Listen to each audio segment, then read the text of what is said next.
A week before my sister's wedding, I got a notification. My card was charged $9,800 for her reception. When I asked, she said, "You don't have a spouse or kids, might as well make yourself useful." Her bridesmaids laughed. I smiled and replied, "Then I hope you find me useless, real soon." Turns out, I was the sole payment, and without me, there was no wedding. So, I canceled everything. When they found out about it, what impressed me most was the audacity. I'd given them access to my account for one thing: food expenses.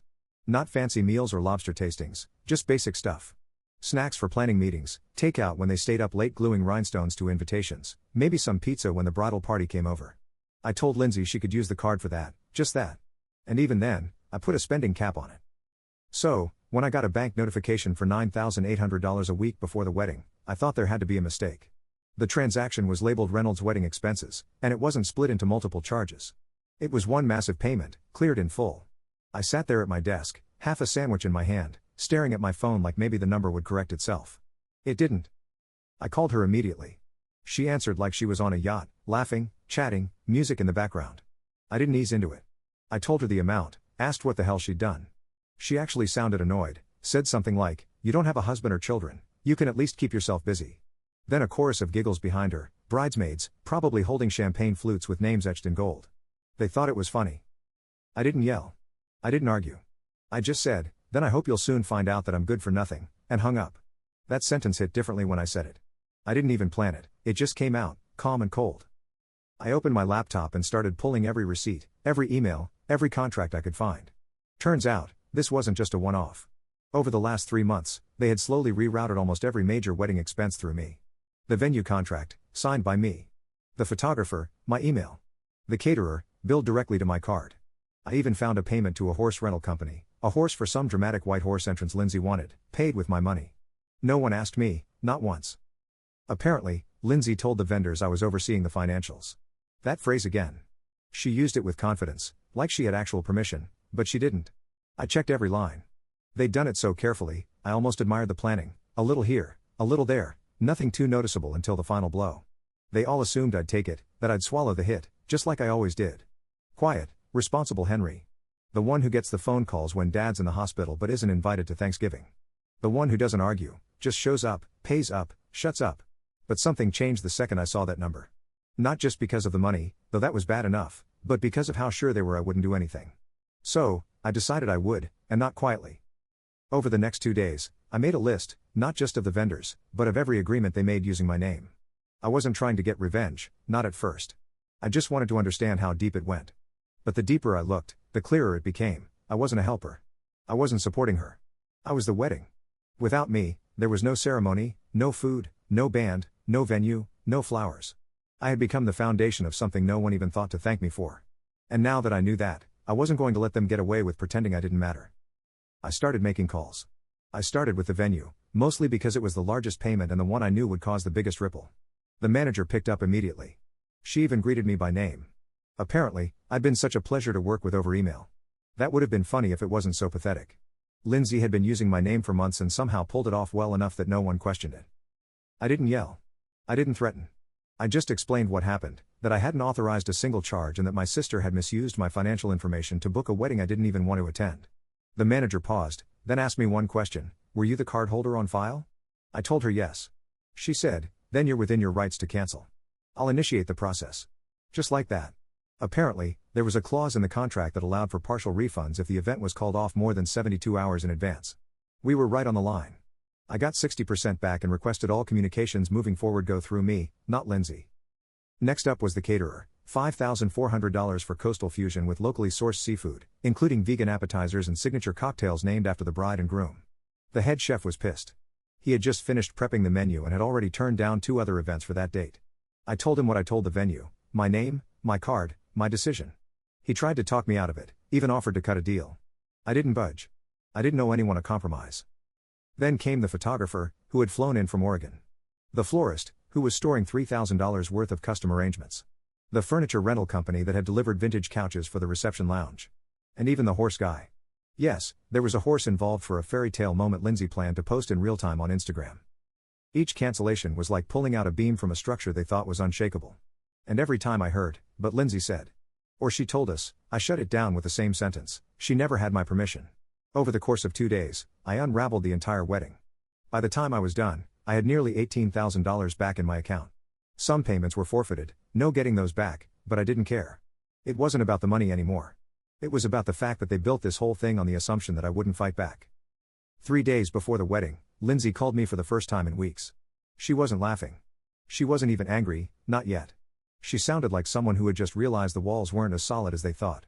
She said the venue had contacted her, that the florist said the delivery was cancelled, and that the DJ posted online about being available that Saturday. Our Saturday? She asked. What's going on? I told her the truth, that I had cancelled everything. That every contract with my name on it was terminated, and every vendor who billed my card had been notified. That she and her fiancé were free to rebook anything they wanted, just not with my money. Silence. Then, finally, she lost it. She called me selfish, a traitor, said I was ruining her life. She actually said those words. I let her talk, didn't interrupt. When she was done, I said, this wasn't revenge. This was me drawing a line after years of pretending it didn't matter when they stepped over it. She said I was pathetic for doing it right before the wedding, that no one would have time to fix anything, that people were flying in, that this was a disaster. I told her to try fixing it, then. Try rebooking a venue with 3 days' notice. Try finding a replacement florist, a band, tables, chairs, everything. Try paying for it without rerouting the bill to the brother she likes to forget about until it's time to collect. She didn't respond. She hung up. That night, the family group chat blew up. First came Mom, then Aunt Sarah, then my cousin, the one who's always up Lindsay's ass because she thinks kissing it will get her a spot in the inner circle. They said I had humiliated her, that I was cruel, that I had no idea how much pressure Lindsay had been under, and that I should have just let it go. No one asked what had actually happened. No one asked why I was pushed so far. They just assumed I'd stay quiet. But I wasn't Henry the backup anymore. I was Henry the problem, and they hated it. I knew they wouldn't stop there, and I was right. Because what they did next.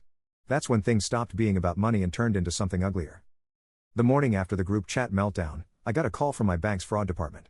Someone had tried to access my account online using my security questions, twice.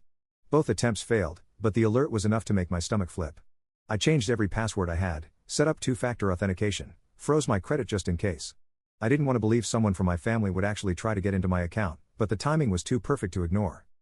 That same afternoon, my mailbox was stuffed with letters, not bills. Letters, printed RSVPs from Lindsay's guests, returned with notes scribbled on the backs. Most were passive-aggressive. One said, sad to see the family dysfunction play out like this. Another said, we were looking forward to celebrating with you all. Please pass along our best, if possible. The kicker? My home address had been printed on the RSVP cards as the return address. She made it look like I was the one hosting the wedding. I didn't even know until that moment. And then I checked my social media. I don't post much, but someone had tagged me in a Facebook thread, a vague status from Lindsay. Some people will always resent your happiness, even if you gave them everything. Dozens of her friends had chimed in with sympathy and emoji-stuffed comments. One wrote, you deserve better than a bitter brother, that got likes. I didn't reply, but I took screenshots of everything. 2 days before the wedding, I got a call from a blocked number. I almost didn't pick up, but curiosity got the better of me. It was my mother.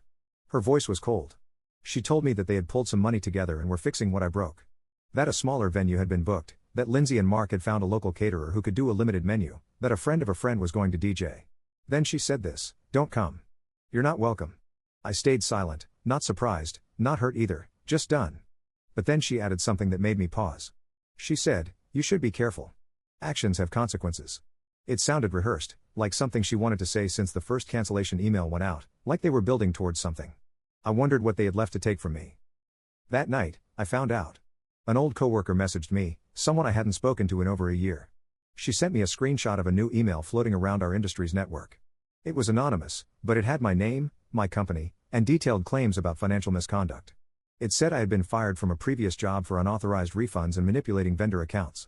None of it was true. It was a lie built out of just enough fact to make it stick, and it was spreading. I sat there staring at the message, feeling something between anger and disbelief. They didn't just want the wedding back, they wanted to punish me for stopping it. They had no idea what they'd started, because now it was war. And I don't play the role of the quiet brother anymore. I knew exactly who wrote that email. Lindsay wouldn't have bothered, too impulsive. My mother, maybe, but she wouldn't risk it being traced back. But Mark, her fiancé? He was in finance, detail-obsessed, calculating. He had the brains, the access, and the motive. I looked into him. His LinkedIn was pristine, so was his Instagram, vacation photos, gym selfies, long captions about discipline and grind. But a mutual connection led me to an old article, buried in a finance newsletter. Mark had been quietly let go from a firm 3 years ago after performance-related concerns. No scandal, no public mess, just moved along. I called a friend in compliance at my company, asked him to dig discreetly. He got back to me the next morning. That email? It had been sent from a burner account created the day before. The IP address traced back to a WeWork location downtown. And guess who had posted a story from that exact building that afternoon? Mark, in a mirror shirt, half unbuttoned, tagged the gym next door. Rookie mistake. I didn't say anything right away. I waited. The wedding was supposed to be the next day, last minute, patched together, probably held in a backyard or some rented hall with bad acoustics and a cash bar. But they were going through with it, or trying to. The morning of, I showed up at my parents' house. Not for drama. For proof. Dad was in the garage, stringing lights for the reception. He looked surprised to see me, but didn't say anything. Inside, the place was chaos.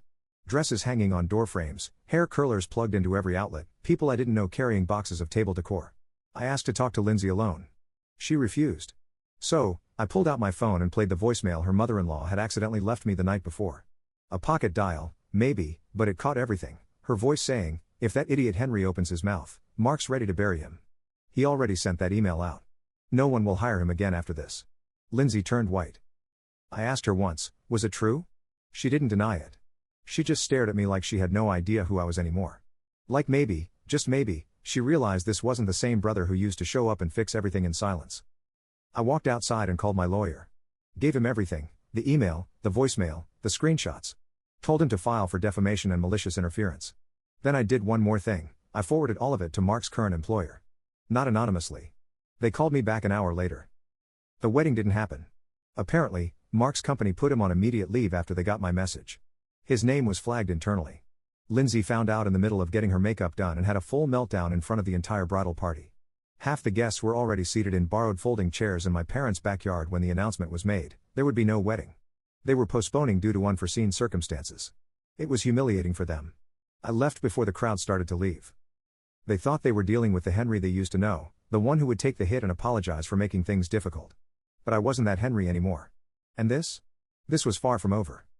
2 days after the implosion, my phone buzzed with a blocked number. I let it go to voicemail. It was Mark. His voice was calmer than I expected, no threats, just a strange, almost defeated tone. He said he respected the move, that I had played it well, and that we didn't have to escalate this, like this was chess and he was offering a draw. I didn't respond. That night, I got a message on LinkedIn from someone named Rachel. No photo, just a first name. The message read, "You don't know me, but I was engaged to Mark 3 years ago. Found your story. There's more you should know." I froze. We went back and forth a bit. Rachel told me she had almost married Mark before Lindsay. She ended it after finding out he'd taken out a loan in her name without telling her. He paid it back before she could press charges and convinced her to stay quiet, said it was a misunderstanding. She still had the emails, screenshots. She even had a photo of a forged signature he used on a lease. I asked why she was telling me now. She said she saw Lindsay's name in the background of a photo someone posted from the backyard mess of a wedding, that she recognized her from years ago. Mark had been dating her before their engagement ended, overlapped by about 6 months, apparently. That was the twist no one saw coming. Lindsay didn't steal him from someone else. She was the someone else. I called my lawyer again. We compiled everything, the email he sent about me, the fraudulent loan from his past, and now this overlapping relationship timeline. All of it pointed to a pattern. My lawyer told me what I already knew, Mark was dangerous. Not in a movie villain way, but the kind that hides behind nice clothes, expensive watches, and people like my sister who mistake control for stability. The next day, I sent a cease and desist to both him and Lindsay. Any attempt to contact me again would result in full legal action. It felt good, clean, final. And then the real surprise came. My dad showed up at my place that night. No call, no warning, just knocked on the door, holding a box of old photos. I hadn't spoken to him one-on-one in years. He never took sides, he just kept his head down and went along with whatever Mom said. We sat down at my kitchen table. He didn't say much at first, just pulled out a picture of me and Lindsay as kids, sitting on the porch, her in a tiara, me holding her plastic bouquet. He looked at it for a while, then said, "I should have stopped it a long time ago. We used you up." I didn't know what to say. He told me he had canceled his retirement party, one that Lindsay and Mom had been planning, because he didn't want to pretend everything was normal anymore. That he was done playing along. That he'd offered to help Lindsay with the wedding costs when it was first announced, but she told him, "Don't worry, Henry's got it." He said he hadn't slept right since then. He did something I never expected, he handed me a check. It wasn't everything I lost, but it was a lot more than I thought he had. He said he knew it didn't fix anything, that it wasn't about money, but he wanted to make it right, at least in the small way he still could. And for the first time in all this, I believed someone meant it. But just as I started to feel like the dust was settling, something happened that spun it all back into chaos. Lindsay disappeared. No posts, no texts, her phone off. Mark was posting cryptic stories, quotes about loyalty and betrayal. My mom started calling everyone, panicked, saying she wasn't answering the door, that she'd left a note. By the time my mother showed up at my apartment, red-eyed, clutching her phone like it might scream out answers, the group chat had already started spinning wild theories. Lindsay had left a note, but no one would tell me exactly what it said, just that it was concerning. That word again, always dancing around the edge of reality. Mom said Lindsay was gone. No one had seen her since the night before. Mark claimed he didn't know where she was, but I didn't buy that for a second. He was too composed, too performative in his worry, posting vague stories on Instagram like, "Some things aren't worth the fight. All smoke, no fire." Then I got an email. Not a message, an actual email from Lindsay. Subject, "I took what was mine." That was it. No greeting, no explanation, just the one-liner that made the hairs on the back of my neck stand up. I called my bank. I already had extra protections in place since the last stunt, but I wanted to be sure. Everything looked untouched.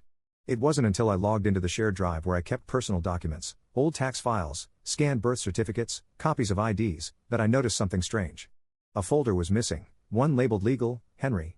Inside that folder had been all kinds of sensitive documents, things I never thought anyone would want, my SSN scans, an old digital copy of my birth certificate, even a power of attorney form I had helped draft for a friend years ago and accidentally saved in the wrong place. I checked the logs.